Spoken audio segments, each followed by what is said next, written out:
Good afternoon, everyone. I hope you're all safe and well, and welcome back to our next installment of Symphony 101. This is my third video. Thanks so much for your comments after the last one, where we talked about the classical period, classical music.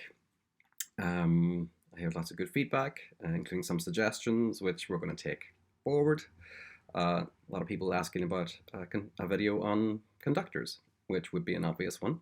So I'm looking forward to doing that during the week. But before I get to that, today is going to be a short video about the orchestra itself, the instruments of the orchestra, and secondly, which is of course related more practically to what we do, is how we place those instruments on a stage to make sense. The traditions of that and the variations of that and what we do at the Portsmouth Symphony. So just to begin, there are essentially four different family groupings in orchestra instruments. They're essentially defined by the way they produce sound. It's very simple.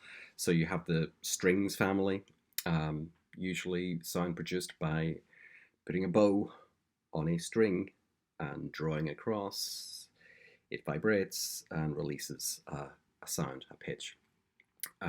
So strings, usually have a string and a bow. Sometimes it can be plucked. Pizzicato is that technique, usually with a bow. The woodwind family, most of the woodwinds play with reeds, actual cane reeds, single reeds for the clarinets, double reeds for the oboe and the bassoons. Of course, the flute is not a reed instrument. You blow across the mouthpiece to create sound. But the wind family are essentially blow into a reed, or you blow into a mouthpiece, but blowing air across a mouthpiece to create sound. The brass family all use metal mouthpieces, which they put to their lips, and they buzz and they create vibration, and that becomes the sound, the pitch that comes out. And of course, percussion instruments, also known as idiophones, are struck. And the piano actually falls within that as well, because if you think about the piano, got a string, you hit the key, ding, a hammer hits the string. So it's actually classified as part of that family. One of the odd instruments out would be the harp, which falls within obviously the string family, as the harp is a string instrument. It's mostly played with the hands, plucking across the strings. So just a very simple look at the individual families. Again, in glorious Technicolor. This is the strings, which I've described. The smallest one, right here, is your violin. And in an orchestra, we normally have two distinct sections of violins. Numbers can range between 14 or 16 first violins, usually a few less than the seconds, not necessarily. Again, 14, 16. We have them divided either to the left of the conductor or to the left and right of the conductor. I'll talk about that when we get to the placement of these instruments. So if you can imagine how you play a violin or any string instrument that's played horizontally, the actual sound goes that way, right? So if you're in the violin section, you actually want to be sitting at the edge of the stage with your box, your sound projection, sound box going into the auditorium, which is why the firsts are generally placed right there. The first violins usually play a higher line than the second violins, traditionally coming from a string quartet. The second violin is more of a supportive role. This changes though as the orchestra evolves. We talked about the orchestra evolution last time as well. Well, as the orchestra evolves, the roles get a little bit more integrated, a little more complicated. They pass off material between each other. But we have a first violin section, a second violin section. What do we have? I suppose 24, 28 violins. So then we have a slightly larger version. So the violin, not to get too technical about it, it plays off 4 strings, open strings. If you just play bow across those strings, you would get a G, a D, an A, and an E in rising order. This instrument's the viola, which is a slightly larger version of this, and it has the same strings, 3 of the same strings.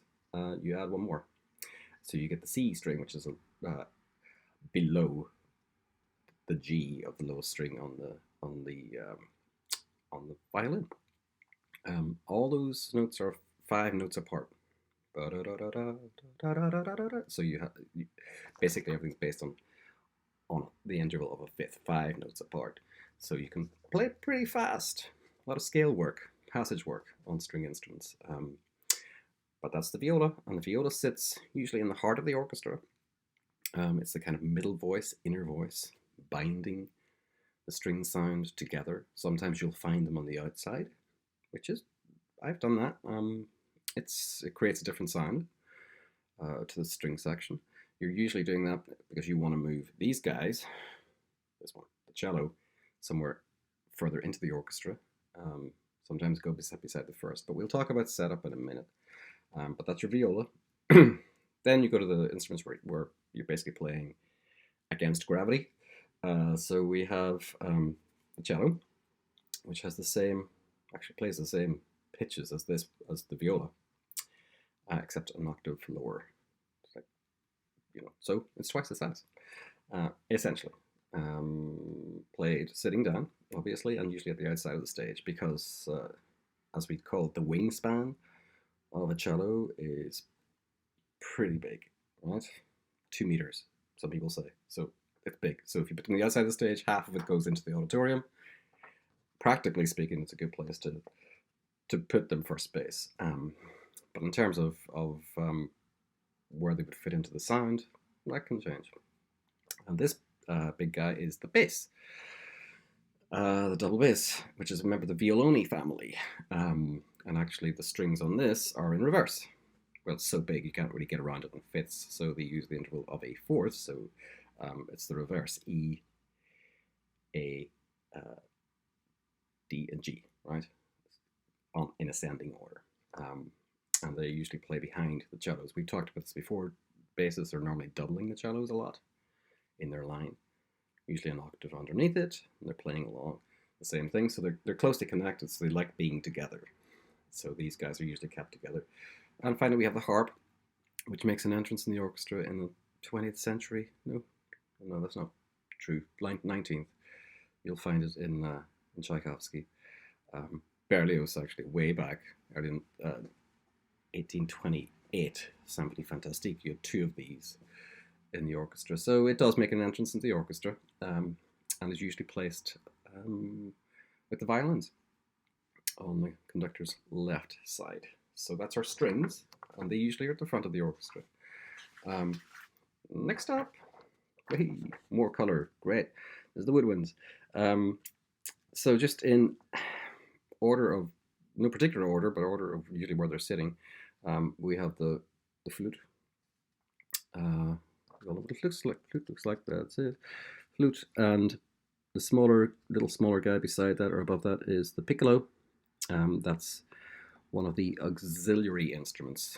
So your principal instruments are flute, oboe, clarinet, bassoon. So flute, I can do this, flute, oboe, clarinet, and over here is the bassoon. So those are your 4 principal instruments, and then you have what we call auxiliary instruments, which are usually seated at the end of the sections. Each of these usually has 2, maybe 3 people in a section. So you've got the woodwind section as a whole, then the flute section, and then the piccolo will be at the end. In the oboes, you would find this instrument, which is a very cool instrument. This is the here. This is your English horn, known as the cor anglais. English horn. No one's quite sure why it's called the English horn, because it doesn't look like a French horn. Obviously a member of the brass section. I think there's a clue in the word anglais, because if you look up here, I don't know if you can really see this, but you see where the reed and the buckle attaches to the top of the instrument. It's at an angle. Cor anglais, angled. Who knows? Maybe that's the etymology. Then you have the clarinet. This one's, I think, a B-flat clarinet, judging by its size. The A is slightly bigger. The bass clarinet, which is sometimes added to the orchestra. You also get a smaller clarinet than this called the E-flat, which is a piccolo clarinet. Piccolo meaning small, which is why you call it the piccolo clarinet. Here we have the bassoon, and beside it, this gadget, this machinery, is the contrabassoon, which plays an octave lower. It's twice the size of the bassoon. So that's your woodwind family, and the auxiliaries, which are the piccolo, English horn, cor anglais, the bass clarinet, or the the E-flat clarinet, the piccolo clarinet. Again, Symphonie Fantastique by Berlioz. When you want a demonic sound, you use the E-flat clarinet, which sometimes has been termed the little stick of death, depending on how it's played. It's usually a demonic sound that is elicited, that the composer is looking for, but not always. That's usually the character. And then the flute with the piccolo. The flute also has other options too. There's a bass flute, which obviously is bigger. So there are many different variations of all of this. And the one I've left out right now is this one, the saxophone. Saxophone does appear in the orchestra. No doubt about it. You've got American in Paris, 3 saxophones. You do find this instrument in the orchestra. It's rare, but you do find it in the tenor, baritone sax, sometimes soprano. I'm thinking bolero, Ravel's bolero. But this is, the saxophone. Makes a rare appearance, but it does happen. So that's your woodwind family, okay? So far, strings, winds. Next up are our brass instruments. Essentially 3. No particular order again, but the highest, I suppose, is the trumpet, which is pretty straightforward. You've got a mouthpiece, put it in your lips, you buzz, creates a sound, and then you've got valves here, which if you just blew into a trumpet or a horn or any of these instruments, you would create the harmonic series. The higher you get in the harmonic series is just basically, you play a note, and these are the acoustic resonances that happen above it naturally.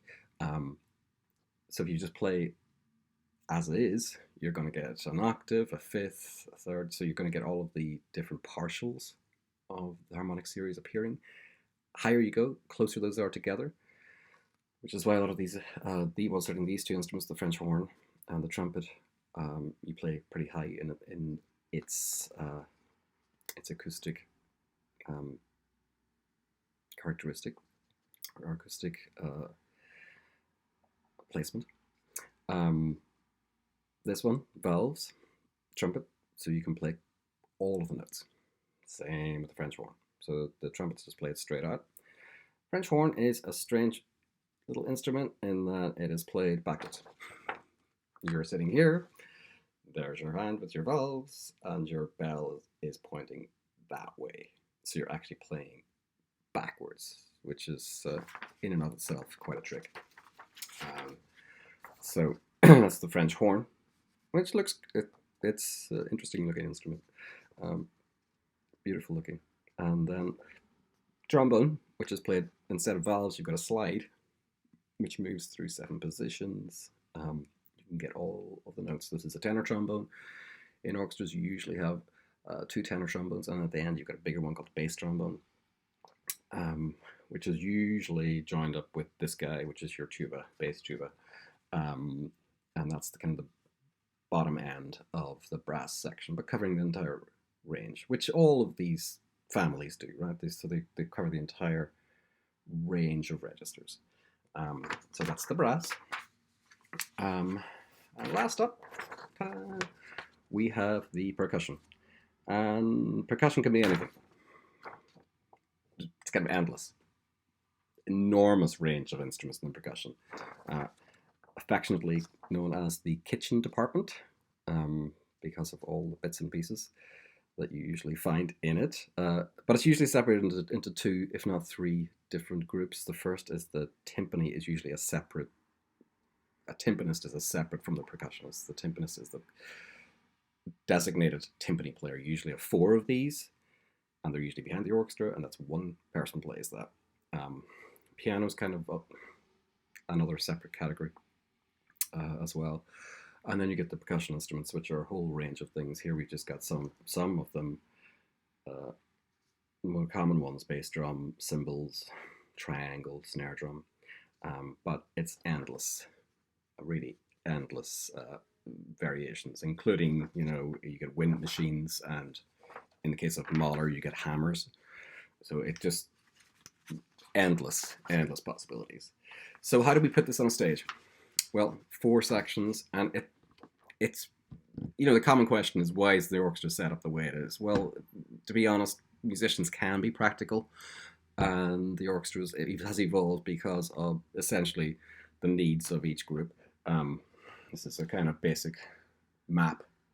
It's not always accurate, depending on the space you're in, but you see the strings at the front, first and seconds beside each other there, viola, cello, bass. Then it's usually because they need to sit together. They're the largest group. You're not going to have a group in front of them. You also have your concertmaster who sits. The concertmaster is the leader of the first violin section, and your concertmaster and your conductor have a relationship. The concertmaster is usually the representative of not just the string section but of the orchestra, and liaises with the conductor on matters of production, usually bowings, articulations, that kind of thing. So that's why your violins are at the front, your strings are at the front. The winds are usually just behind that because they need as much projection as possible. They're usually raised on a platform. They're set up, as you can see, flute, oboe, clarinet, bassoon. You have all of the first instruments kind of clustered together, so they've got a quartet. So your first oboe is sitting beside your first flute, your first bassoon's beside your first clarinet, and they're all kind of off each other's shoulders. There's a little quartet there of leaders, principals, and they kind of they have conversations about how they're going to blend, balance, intonation, articulation, those kind of agreements that you have to come to. And then at the end of each section of the wind sections, you're going to find the auxiliary instruments. So that's where you find the piccolo, the English horn, contrabassoon, E-flat clarinet, bass clarinet.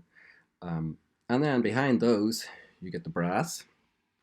Well, the brass are usually the loudest, along with percussion, loudest instruments in the orchestra, so they go to the back. They don't need as much space or as much proximity to the audience to project. Usually you have your first trumpet sitting beside your first trombone. They like to do that so they can coordinate.